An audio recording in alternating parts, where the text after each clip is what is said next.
Welcome back to the Russell D. McLean YouTube channel, and today I'm going to dive straight into the top 3 biggest mistakes that entrepreneurs make when they fail to test their content creatives or ad creatives from different angles. Alright, moving on to mistake number 1. Missing target audience insights without testing. Entrepreneurs may miss critical insights about what resonates with their target audience. This can lead to ineffective messaging that doesn't engage or convert potential customers. Here's the thing, guys, right? I have some experience when it comes to marketing and sales online. I've been promoting myself as an entrepreneur on social media since the days of MySpace, right? And I've converted a lot of sales, right? I've used organic posts. I've used platform advertising. I've used advertising platforms such as Facebook and Instagram as well, and have converted many sales that way. So I understand what I'm talking about, and I'm certified in ads, right? In social media marketing, and I've tested a lot of different things. Now, we're not yet millionaires, but I do have information that's useful. And what I'm going to tell you is this: I don't care if you're just getting started or you've been doing it a long time and having success.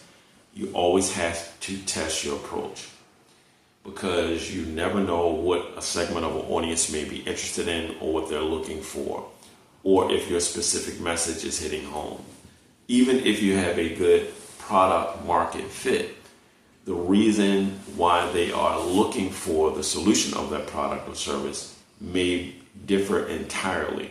So it's best to have many different ad creatives, right? Many different pieces of content. It could be text, it could be image, it could be video, right? It could be in your email sequences for email marketing.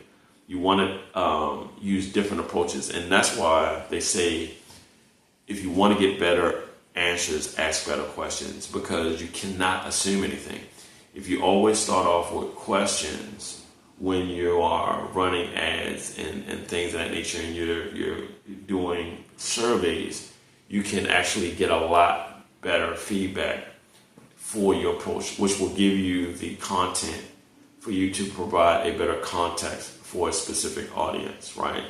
And then you can segment that audience, messages that are unique to them. That's why questions are very good. That process of elimination will work wonders in your business, because it will set apart the concern for each individual person, making them feel like a person rather than a number, right?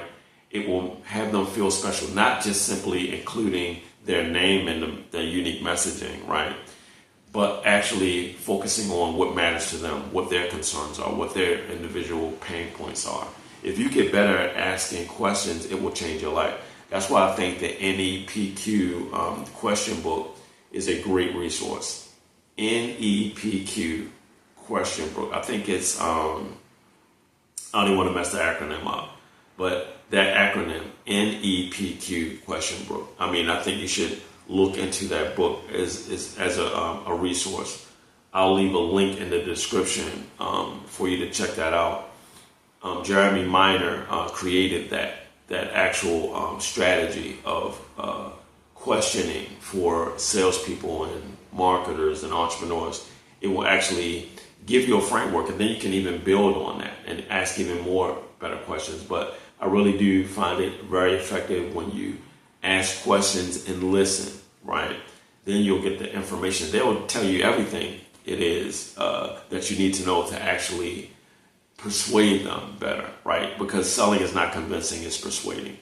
And you will be more persuasive if you test different angles, speaking to different people, and you'll get better conversions and better engagement, rather than lumping everyone in together. Yes, everyone may enjoy that product because you niche down and you have a large enough market base to actually promote your offer to, but they each have their own different reasons. So you need to have variations, and especially when you're creating ad campaigns, paid advertising campaigns, or even if you're doing organic, right?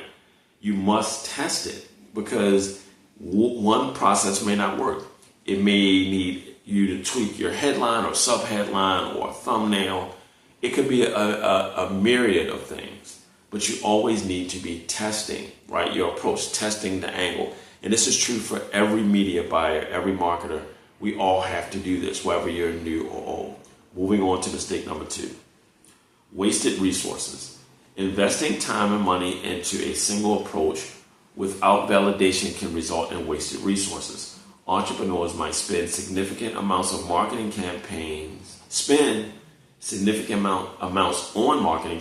that fail to deliver results because they haven't identified the most effective creative or message. Now, here's the beautiful thing about social media, and this is why I always like to give Gary Vee and Seth Godin props. I feel like those guys are marketing and social media prophets. Seth Godin and Gary Vaynerchuk. The reason why is because they talk about creating unique messaging and connecting with people online. And you can do that organically. It's free, as Gary Vee says. We have no more excuses. You can test your creatives organically for free to see how people resonate with it. Once you perfect it and get great feedback and great engagement, then you can convert it into a paid advertising creative. It simply makes sense. It's going to save you a lot of time, and it's going to save you a lot of energy and a lot of money moving forward with your paid advertising campaigns. It's a much more effective way if you're getting real-time feedback. And plus, like I said, go out into the marketplace. Go out and qualify. Talk to a bunch of people that are in alignment with the product or service that you're offering or promoting, and see if they value or what they value about it, and then you can change it. You can use platforms like Wistia when you're sharing video. It will literally show you the parts of that video that people are connecting with, and then you can optimize your future videos using that. So I actually recommend using Wistia as a platform. That's Wistia. I'll also leave a link in the description for Wistia. Now, all I'm saying is, guys, we always have to be testing, because as we know, the way God set it up, and the pattern is in Genesis 1, right? Disruption will always follow intention. And if it happened to God when he formed the earth, right, and he had to iterate, right, he had to pivot because it didn't turn out quite the way he expected at first, we have to do that and not be discouraged when disruption shows up in the face of our intention. We simply have to test. I'm going to tell you like this. He who is willing to iterate wisely will always win. He that is always willing to iterate wisely and the most amount of times will always win. You will get a lot further and you will get a lot more information. I'm telling you. And because if you stop at something, if you merely stop at creative just because it's effective and you're not doing A/B testing or testing other approaches to see if you can beat that, right? Because God wanted us to be becoming more, to multiply, be fruitful and multiply. So just because you may have a creative that's actually converting into sales, don't get comfortable. What if you can 10x that by actually tweaking a little part of that message? Test it.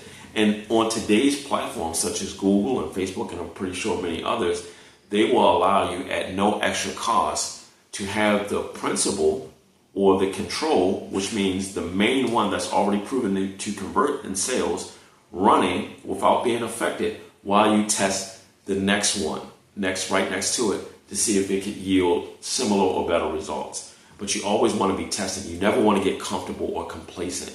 Well, that's kind of redundant. You never want to you never want to get too comfortable with something when it works.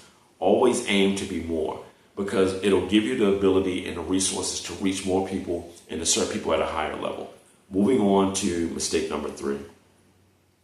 Lack of adaptability. And you know I talked about this in a previous video concerning OR, my acronym, right? And I always say if OR ain't in it, you can't win it. OR, that's OAAA. Observe the truth, analyze the truth, accept the truth, adapt to the truth, right? OR. All right. So, entrepreneurs who don't test their creatives and messaging often lack the flexibility to adapt to market changes. By not exploring different angles, they miss opportunities to refine their strategies based on feedback and performance data, potentially falling behind competitors who do test and iterate. Now, I say there are no competitors, right? You have no competitors as long as you're taking a unique approach and setting yourself apart in the marketplace. But your peers, you want to be performing as well as your peers or better that are successful. I will say it like that. I'll frame it that way because you have no competition, right? There's more than enough for all of us. As a matter of fact, this is the day of AI/partnerships. That means you can leverage AI to streamline your business processes and products and services, and you can actually partner with other businesses and give the ultimate experience in the marketplace. So you have no competition. The only way you can be competitive if you're aiming low, you're not being unique, and you're commoditizing yourself by copying what others are doing instead of using your unique ability and imagination, right? So you don't want to not be adapting to the technological changes. That's what I talked about in the previous video. I'm talking about delegating to AI rather than merely asking questions, because if you merely ask a question using your usual industry jargon, it will give you a question that it probably gave that is similar to a result that it gave someone else who prompted it, right? So you want to improve your prompt engineering by delegating it, giving it your unique context, right?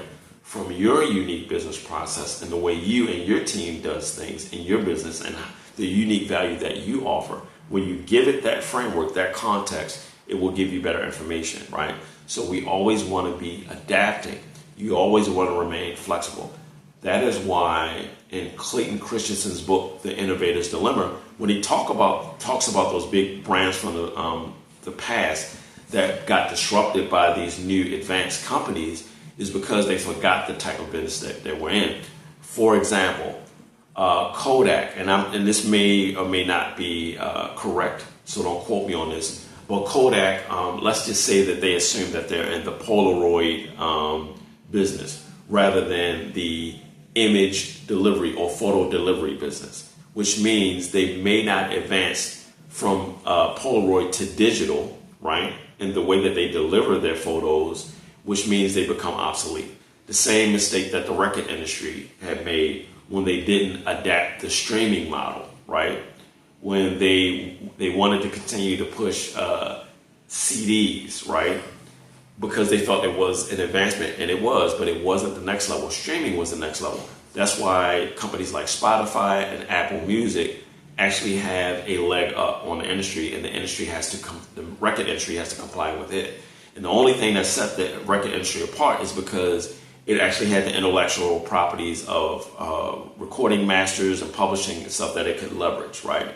So that's what saved it. If it didn't have that leverage, it would have went out of business, just like a lot of other big brands from the past. You always have to disrupt yourself. That's just like Blockbuster when it got disrupted by Netflix. If Blockbuster converted from video VHS cassette tapes to CDs and used the revenue that it had to totally disrupt itself and how they deliver and learn from Netflix, they wouldn't have been disrupted by Netflix, right? And look at Netflix. Netflix disrupted itself. When DVDs and Blu-rays became obsolete, it went straight to streaming, right? Or focused on streaming. And that's why Netflix is a disruptive company, just like Google, just like Apple, just like Amazon. You want to be disruptive and flexible. So that is why it is extremely important that you avoid these 3 big mistakes, guys. I hope this video was useful to you. Leave us a thumbs up on the video. It helps us reach more people. Leave a comment. Let us know how we can help you moving forward and how we can improve the process and the way we serve you here at the Russell D. McClin channel. And share with as many like-minded people as you possibly can. And guys, remember this, guys. You want to always be testing. You never want to settle for something that feels comfortable, because it will actually have you coming up short. And you don't want to get discouraged when something doesn't work. Just simply keep testing. Use the data. That's why it's important to have business accounts so you can measure feedback. That's why it's important to go out and connect with people in the marketplace who are in alignment, that are qualified for your business, service, or product, so they can give you honest feedback. And don't take anything personal. Make the proper adjustments and pivots so you can give these people better outcomes. Remember, only sell what people want to buy and not what you want to sell. Have a blessed week.